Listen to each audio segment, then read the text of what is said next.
Dalam dirimu itu sudah lengkap kualitas-kualitas kebaikan. Potensi untuk hebat, potensi untuk dahsyat, setiap orang punya. Manusia ini punya banyak potensi baik, potensi luar biasa. Nah, yang namanya belajar pendidikan itu membangkitkan potensi ini loh. Untuk jadi manusia ideal. Manusia ideal itu manusia yang semua potensinya keluar.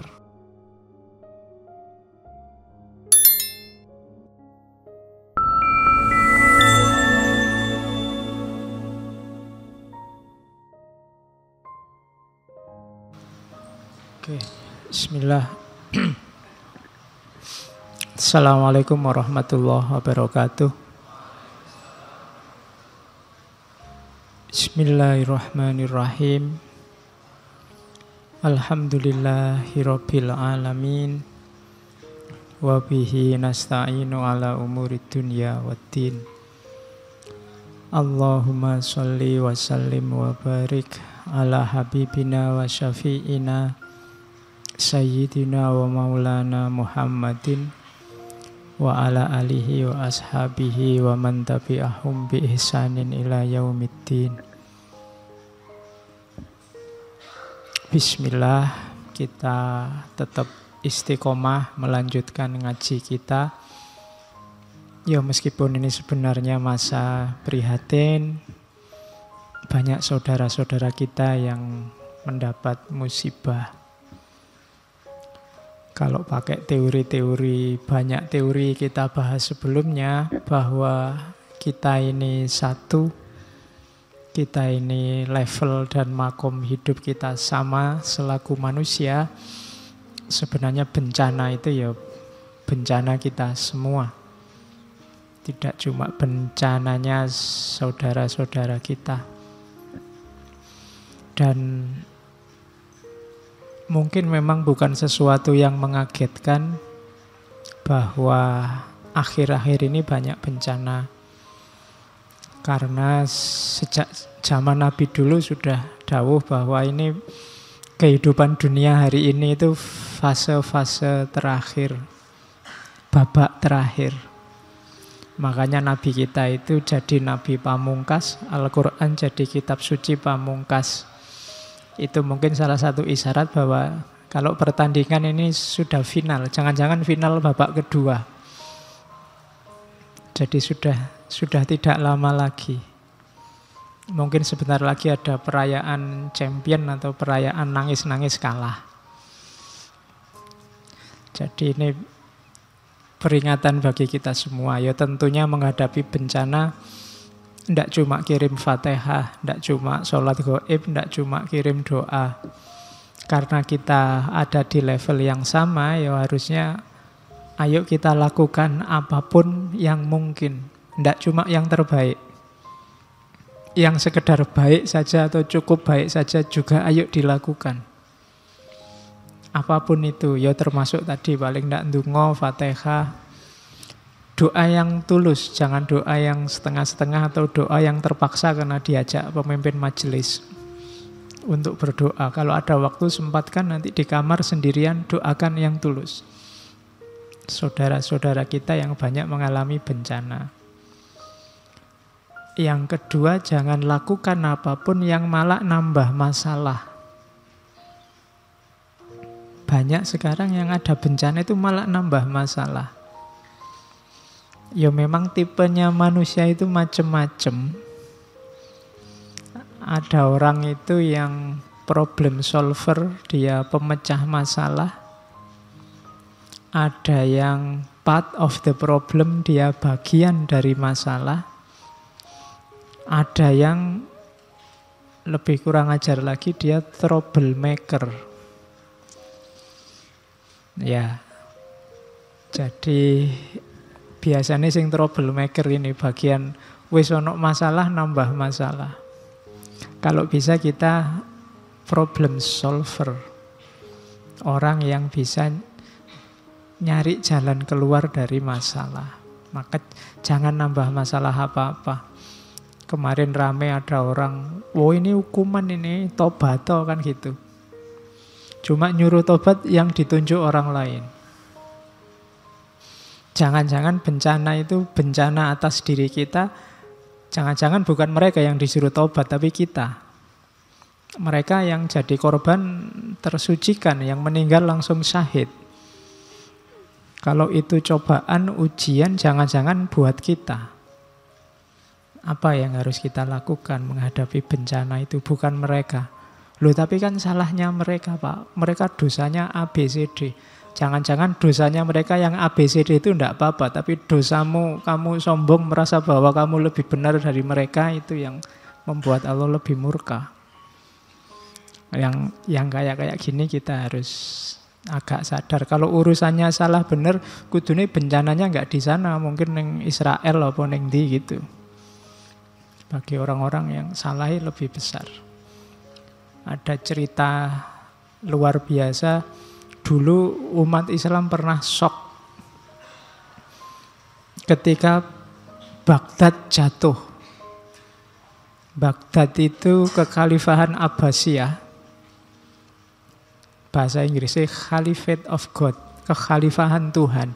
Kalah, dijatuhkan, dijara oleh Mongol. Mongol yang barbar lagi. Ki wong kafir pol. Jadi umat Islam sok lah, kita ini sing alim ulama, para wali, para salafus soleh, wong apik-apik kalah sama orang Mongol.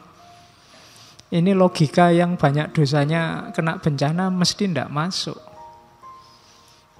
Kalau kalian pakai logika itu, dulu kita kalah, sekarang kan kita juga masih kalah. Kurang banyak orang soleh apa di kalangan kita, ya tetap kalah.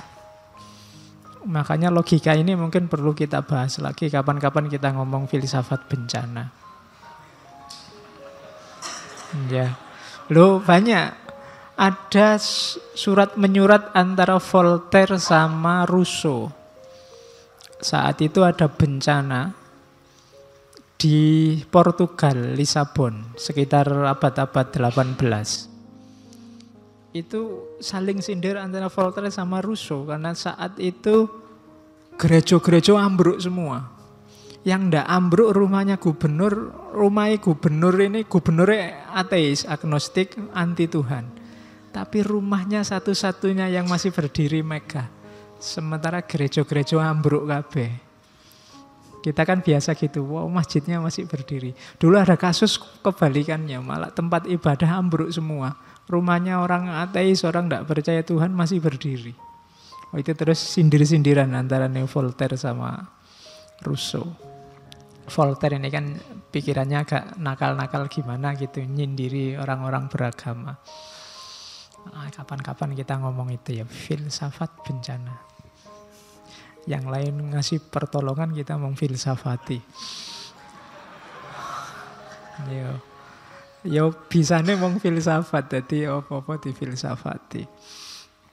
Yang jelas semoga yang itu tadi nggak dihindari ya. Analoginya simpel, kalau ada orang kecelakaan di depan mau jatuh itu kan, ya ditolong dulu.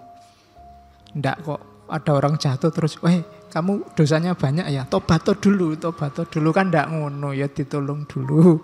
Nanti urusan tobat belakangan, ayo tobat bareng-bareng. Sekarang diatasi dulu yang itu. Nggak usah pakai logika karena dosanya banyak, karena kamu kualat saya atau kualat siapa. Nggak pakai logika itu. Karena ujian itu hakikatnya untuk kita semua. Untuk kalian juga menghadapi fenomena semacam itu, apa yang kamu lakukan. Besok kita akan ditanya Allah, dulu saudaramu ada bencana mendapatkan kesengsaraan semacam itu, yang kamu lakukan apa? Aktivitasmu apa saja, kamu sudah nyumbang apa, bantu apa, padahal kamu bisa apa. Yaitu kamu tanya sendiri pada dirimu ya. Dan mereka yang mendapatkan musibah, percayalah mendapatkan kemuliaan kan. Di banyak ayat, banyak hadis disebut. Kan ada hadis yang bilang ma min muslimin yusaku syaukatan. Tidak ada seorang muslim yang kena satu duri saja, fama fauqoha, atau di atas itu sampai yang paling susah, illa kutibalahu darajatun, kecuali dia akan dapat naik kelas 1 derajat. Au mukhiyat anhu biha khotiatun, atau dosanya dihapus. Jadi kalau urusan kebersihan, kesucian, saudara-saudara kita yang dapat bencana sudah mendapatkannya pasti. Sekarang ujiannya ada di kita. Apa yang kita lakukan? Oke, itu pengantarnya agak panjang tentang bencana. Yo, nanti kita lebih panjang lagi kalau ada sesi tentang kebencanaan. Oke, kita lakukan yang harus kita lakukan. Malam ini kita ngaji di sesi yang baru. Ini bidangnya teman-teman kita dari dunia pendidikan. Kalau di UIN di tarbiyah. Filsafat kok bahas macam-macam Pak, ya enggak apa-apa. Filsafat secara teori yang klasik, filsafat itu induknya semua ilmu. Jadi ngomong apa wae ra apa-apa wis. Yang penting saya ngomong paham. Kalau di barat kan gelar PhD, filosofi doktor, itu untuk bidang apapun. Mungkin kecuali bidang medis, bidang hukum, sama bidang teologi. Mungkin ada gelarnya. Tapi semua bidang yang lain itu kalau sudah S3 gelarnya PhD, filosofi doktor. Jadi ini berarti orangnya, ilmunya sudah nyampe level filosofis. Level kebijaksanaan, berarti sudah sangat dalam. Itu kalau di luar. Jadi padahal kita tidak ngerti apa-apa kecuali filsafat. Jadi filsafat itu induknya segala ilmu. Kalau sudah belajar induknya, nanti anaknya ikut induknya. Pendidikan dan lain-lain itu anaknya. Oke, itu menariknya filsafat. Meskipun nanti di zaman modern kita kayak orang suka dengan spesialisasi ilmu, akhirnya filsafat juga jadi semacam satu cabang ilmu spesial. Tapi hakikatnya filsafat sebagai way of thought, sebagai cara berpikir, itu dia memang induknya semua ilmu. Mana ada ilmu yang tidak mikir? Semua ilmu pasti mikir. Kalau bahasa Inggrisnya pendidikan itu education. Dari bahasa Latin ducer. Ducer itu nuntun, menuntun. Awalan E itu artinya keluar. Jadi educer, education itu nuntun keluar. Jadi membimbing biar kamu keluar dari ruang ketidaktahuan menjadi ruang tahu. Kalau dalam Islam lebih kompleks. Islam itu untuk menyebut pendidikan istilahnya macam-macam. Yang saya tahu ada 5. Ada taklim, ada tarbiyah, ada takdib, punyanya Syed Hussein Nasr. Ada apa lagi? Taklim, tarbiyah, takdib, ada tadris. Itu maksudnya beda-beda. Kurang satu lagi apa? Taklim, tarbiyah, tadrib, tadris, apa nih? Lali ya. Oke, gara-gara bencana. Ya. Kalau taklim itu transfer ilmu, transfer pengetahuan, itu taklim. Kalau tarbiyah itu konotasinya lebih ke membimbing, ngomong. PAUD itu tarbiyah. Kalau takdib itu dari akar kata-kata adab. Adab berarti memberadabkan. Biasanya kajian-kajian membentuk karakter. Semua ilmu kan fokusnya nanti membentuk karakter. Makanya di level kalian itu mungkin lebih butuh takdib. Ilmunya wis oke. Kalau masih butuh ilmu, kita perlu taklim. Kalau masih butuh banyak bimbingan, kita butuh tarbiyah. Kalau karakternya belum beres, kita butuh takdib. Kalau tadris itu apa? Tadris itu kayak ngajari metode. ngajari orang melangkah, ngajari, kalau bahasa sekarang orang yang mengajarkan tadris ini fasilitator. Dia yang bimbing terus sampai anaknya bisa mikir sendiri, jalan sendiri, itu tadris. Isinya kan dirosah. Jadi tidak ditransfer ilmu kayak di taklim, tapi dituntun gini loh caranya cari ilmu. Jadi kalau ada dirosah fikih itu kamu diajari cara mengkaji fikih itu semacam ini. Kalau sudah bisa kajilah sendiri. Itu namanya tadris. Jadi ada piro mau papat, yang satu keselip, siapa tahu nanti ingat. Jadi yang pertama taklim, yang kedua tarbiyah, yang ketiga takdib, yang keempat tadris, yang kelima ditunggu nanti, nunggu ilham dari atas. Sopo ngerti nanti ketemu, lupa. Oke, tapi nanti ini akan kita bahas panjang lebar di sesi pendidikan, tapi tokoh-tokoh muslim, bukan tokoh-tokoh barat. Malam ini kita ketemu tokoh-tokoh pendidikan barat. Yang pertama kita angkat, sangat terkenal, teman-teman tarbiyah pasti hafal, yang bergelut di dunia pendidikan juga pasti pernah bersinggungan dengan tokoh ini. Benyamin S. Bloom, ya, ono blume. Kalau Benyamin S bukan tokoh pendidikan tapi artis. S-nya bukan S-nya Benyamin S itu. Kalau Benyamin S kan Benyamin Sueb. Kalau ini Benyamin Samuel Bloom, ya. Makanya bukan artis tapi ahli pendidikan. Profesor, guru besar pendidikan di University of Chicago, ahli pendidikan Amerika, kelahiran 1913, nanti meninggalnya 1999. Jadi masih orang-orang zaman kita. Cuma beliau berjasa besar dalam bidang pengawasan pendidikan, kemudian gagasan-gagasannya tentang pengembangan pendidikan. Nanti dia punya 2 teori besar yang malam ini kita angkat, yang berpengaruh besar dalam dunia pendidikan. Yang pertama namanya taksonomi Bloom, yang kedua namanya mastery learning.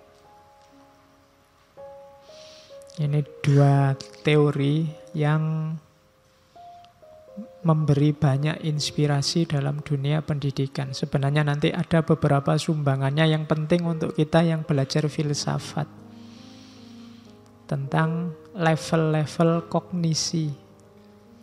Karena filsafat itu kan alat utamanya akal. Nah, selama ini kita tidak terlalu cermat terhadap kerja akal ini, level-levelnya seperti apa. Dan itu mungkin gagasannya Bloom ini bisa banyak membantu. Biar bisa identifikasi, biar bisa muhasabah. Oke, wajahnya itu cuma ya nanti kamu cari sendiri masa mudanya. Wajahnya di banyak foto selalu versi tuanya. Oke, saya awali dari quote-nya ya, nanti gagasan-gagasannya panjang di belakang. Saya quote yang ini menurut saya menarik. Saya baca langsung Indonesianya. Kita perlu lebih jelas tentang apa yang kita tahu dan apa yang kita tidak tahu. Sehingga kita tidak selalu dibingungkan oleh keduanya. Kalimat pertama ini penting. Kita harus sadar apa yang kita tahu dan apa yang kita tidak tahu. Ini seolah-olah sederhana, tapi hari ini banyak orang yang tidak tahu, tapi tidak tahu, tidak ngerti kalau dia tidak tahu. Akhirnya ditanya apa saja jawab. Bidang apa saja ditanggapi. Ini bahaya. Kalau yang sesat cuma dia tidak apa-apa, tapi kalau menyesatkan orang lain itu nguatiri. Caranya biar tidak begitu, harus jelas kamu demarkasi pengetahuanmu. Saya kalau tentang ini tahu. Kalau tentang ini tidak tahu, bukan bidangku. Makanya ada beberapa teman yang sering tanya-tanya ke saya lewat WA, lewat Facebook. Kok tidak tak jawab-jawab, kok lama nggak dijawab. Itu jangan-jangan sudah saya baca, cuma aku belum ngerti. Harus belajar dulu aku juga, baca-baca dulu. Jangan dianggap aku ngerti apa wae. Kadang-kadang dulu Bapak bilang gini lah, kalau dulu aku ya lali, sesinya sudah sampai berapa sesi kita ngaji, yang lama lupa, akhirnya harus tak lacak lagi, tak dengerin satu-satu, ini bagian mana aku ngomong gini ya. Makanya jawabnya suwe kadang-kadang. Karena ya itu tadi, tidak ada orang yang ngerti segalanya itu. Yang tahu segalanya cuma Allah. Setiap orang terbatas. Kalian yang tanya juga gitu. Di antara kesalahan berpikirnya orang, ada kan namanya logical fallacy, itu kesalahan dalam milih otoritas. Yo kalau urusan kesehatan, yo tanya dokter. Kalau urusan apa, tanya ahlinya. Kadang-kadang kalau sudah mengidolakan seseorang, urusan apa saja kamu tanya ke dia.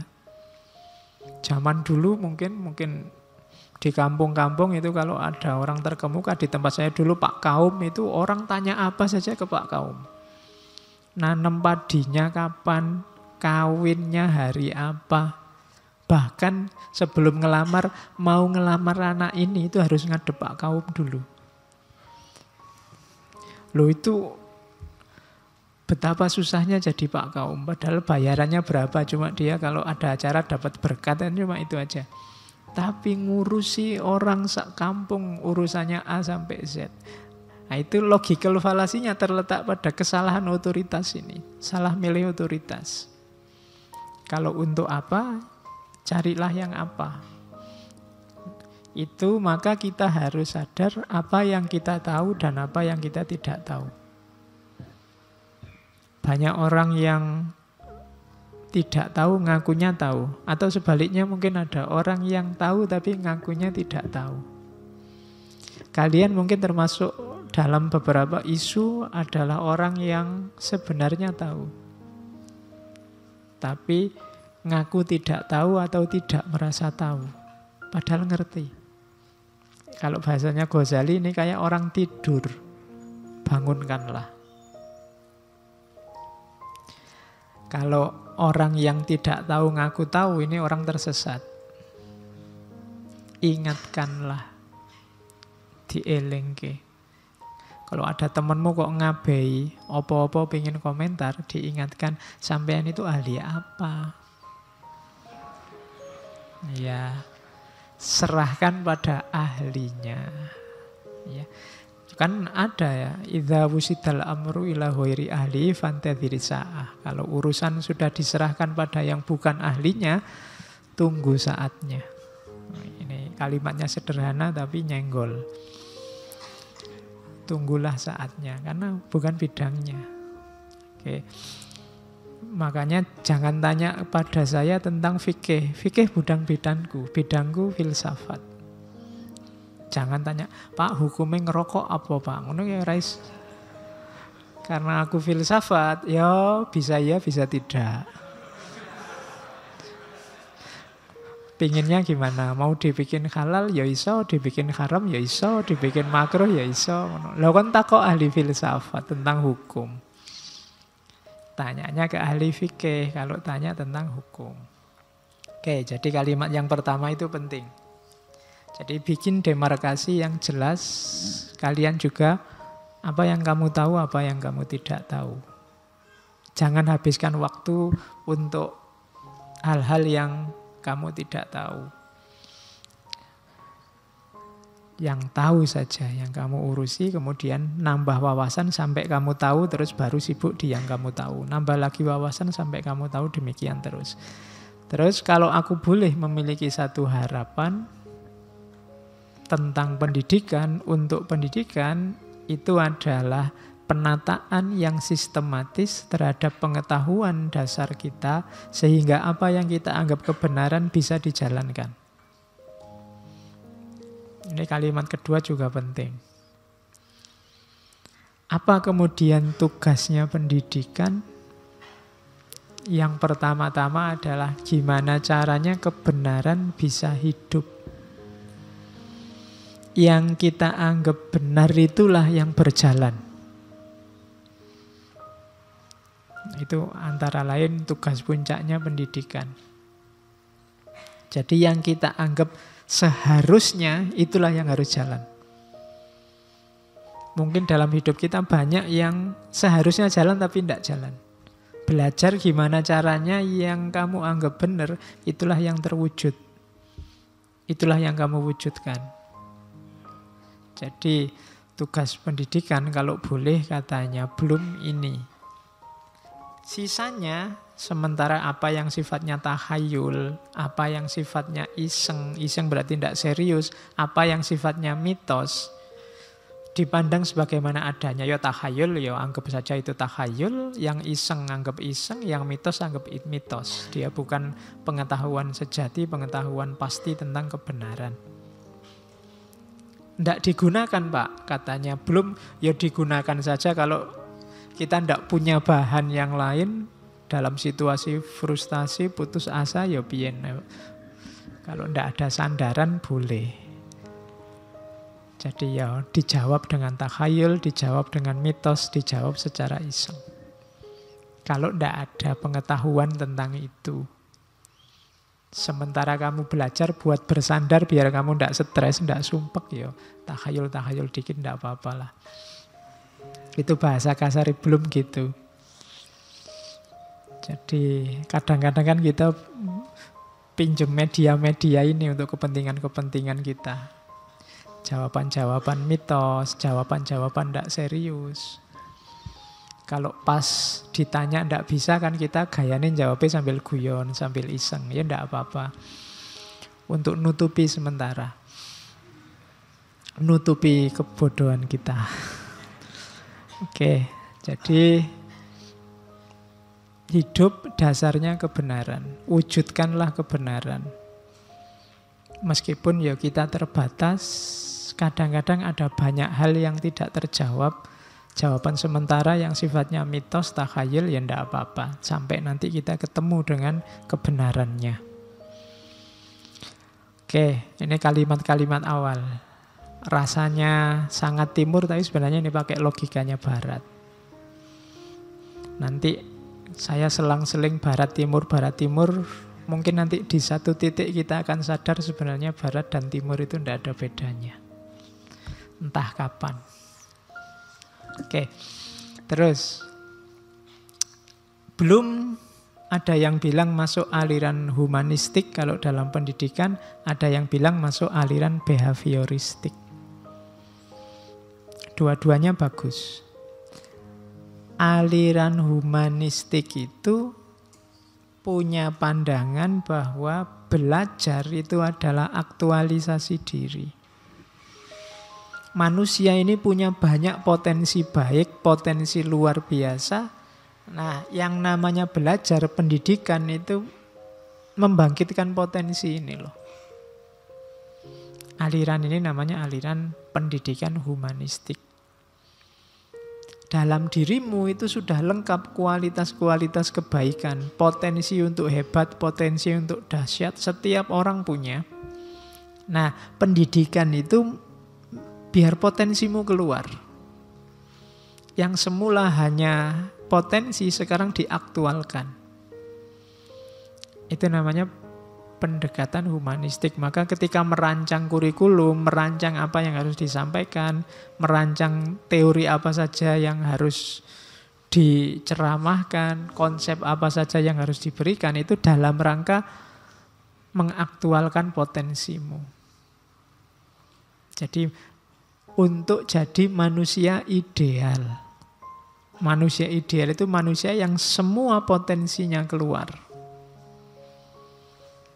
Oh, itu konsep ini bisa kalian bandingkan, nanti didengarkan rekamannya lagi bagian insan kamil. Kita punya potensi baik yang luar biasa. Nah, pendidikan yang fokusnya untuk mewujudkan, melahirkan potensi baik ini, pendekatannya namanya pendekatan atau aliran humanistik.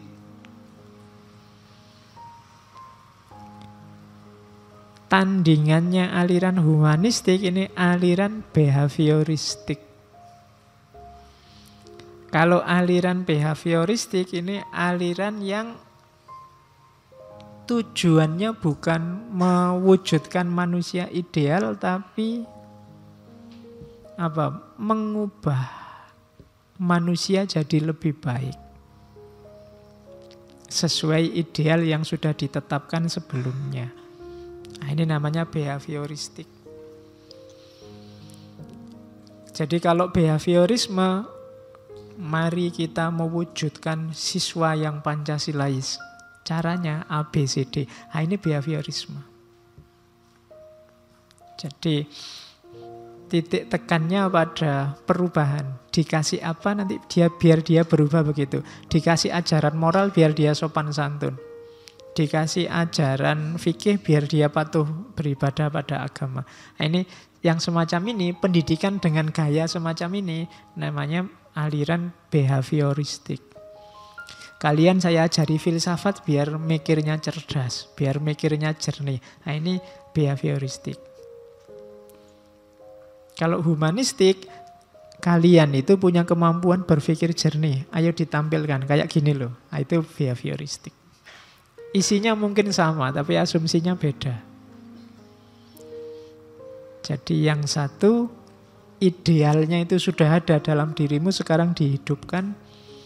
Yang satu, idealnya dibikin dan kamu disuruh mewujudkan ideal itu.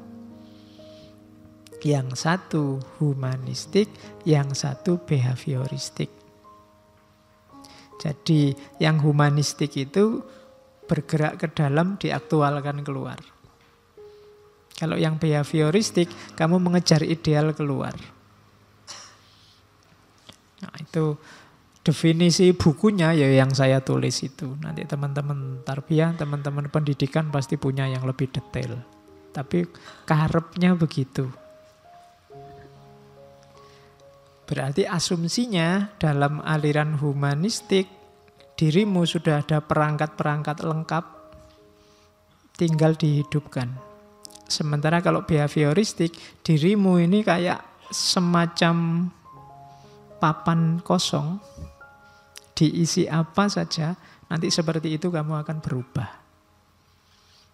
Nah, itu bedanya behavioristik. Jadi kita jadi apa tergantung inputnya. Kalau diinput dengan yang baik-baik, ya hasilnya baik. Kalau diinput yang jelek-jelek, hasilnya jelek. Nah, itu behavioristik. Kalau humanistik, idealnya sudah ada di dalam dirimu, cukup kamu jadi manusia yang sejati, cukup kamu gali dirimu sedalam-dalamnya dan wujudkan itu. Nah, itu concernnya dunia pendidikan. Saya tidak tahu kamu kuliah itu sadar tidak dua model ini, kamu diapain sama kampus-kampusmu. Loh iya kan, kamu diubah jadi sesuatu sesuai ideal, atau kamu sedang dibangkitkan semua potensimu sebagai manusia. Kamu gak pernah mikir sampai sedalam ini, ya kuliah ya yang penting datang, absen, dapat nilai, Pak. Padahal kamu harus sadar input apa yang kamu peroleh dari kampus sehingga kamu jadi apa. Itu behavioristik. Oke, nah belum ini bisa dua-duanya nanti teorinya. Dia mengeksplorasi jiwa manusia yang belajar sekaligus menunjukkan ideal-idealnya. Jadi makanya nanti ada yang bilang dia masuk aliran humanistik, ada yang bilang dia masuk aliran behavioristik. Terus, nah kegelisahannya belum apa sih? Yang digelisahkan belum itu, dia tahun 50-an itu ada konferensi tentang Asosiasi Psikologi, para psikolog di Amerika. Belum ini kan meneliti dunia pendidikan. Nah, hasil penelitiannya belum, ternyata sekolah-sekolah, kampus-kampus itu kalau memberi soal, memberi tugas pada siswanya, pada mahasiswanya, persentase terbanyak adalah tugas dan soal yang nyuruh siswa atau mahasiswanya hafalan. Cirinya gampang. Mesti kalau kamu ujian disuruh nutup buku. Itu pertanda kamu disuruh menghafalkan. Kalau kamu ndak hafal, ndak mungkin. Mesti close book. Jadi bukunya ditutup. Nanti kalau kamu ujian, mesti kan, ayo semua buku ditutup. Kan mesti gitu. Tapi sekarang kamu boleh tanya, HP boleh dibuka enggak Pak? Ya. Kalau zaman dulu buku ditutup terus akhirnya bangkunya penuh tulisan. Ya. Zaman dulu gitu. Sekarang mungkin mahasiswa atau siswa jarang yang belajar teknologi nyontek itu. Zaman dulu pinter-pinter siswa itu. Zaman saya mahasiswa itu kalau nyontek tidak ditulis pakai pulpen. Jadi sebelum di atas kertas bukunya itu dikasih kertas lagi, nulisnya dikasih kertas atasnya. Jadi yang ada ketika kertas ini diambil, yang ada di buku ini kan cuma bekasnya tulisan, nggak ada tintanya. Nah, jadi kalau dosennya ngawasi buka, oh ini nggak ada tulisannya apa-apa kok Pak. Tapi dilihat dari samping ini kelihatan. Oh, itu kecanggihannya masa lalu. Oke, ya. Kalau yang putri-putri kan gampang, dosennya dimasukkan rok gitu, wis nggak mungkin. Ya. Sampai ada dulu teman saya malah ada yang ditulis di kuku segala, ditulis di tangan lah, ditulis itu macem-macem. Oke, kenapa sampai segitunya kita melakukan rekayasa untuk curang? Karena soalnya hafalan. Itu hasil penelitiannya belum. Loh, apa salah hafalan? Enggak ada yang salah. Cuma katanya belum. Jenis hafalan, mengingat-ingat, ini level mikir tingkat paling rendah. Enggak salah. Tapi perlu naik kelas lagi. Kalau kelasnya mahasiswa harusnya sudah enggak hafalan lagi. Kamu harus sudah bisa menggunakan hafalanmu. Kalau level-level hafalan itu untuk anak SD yang pikirannya masih bersih, masih jernih, cepat. Kalau kalian wis ora iso disuruh hafalan potang-panting mesti. Ya kan? Ya, boleh hafalan. Dasarnya memang belajar itu mengingat-ingat, menghafal. Cuma ini level kerja akal yang paling rendah. Cuma niteni kan itu bahasa Jawa nih. Maka perlu naik kelas. Dari situ nanti muncul kegelisahan si belum ini. Wah ini ndak bisa kalau cuma hafalan. Ndak canggih. Jadi nanti teorinya banyak diterapkan di kampus-kampus barat. Jadi perlu model pembelajaran yang cara berpikir lebih tinggi. Ndak sekedar hafalan. Bukan berarti hafalan itu salah, tapi kurang. Kerja akal tidak optimal. Nah itu dari situ nanti lahir taksonomi Bloom namanya.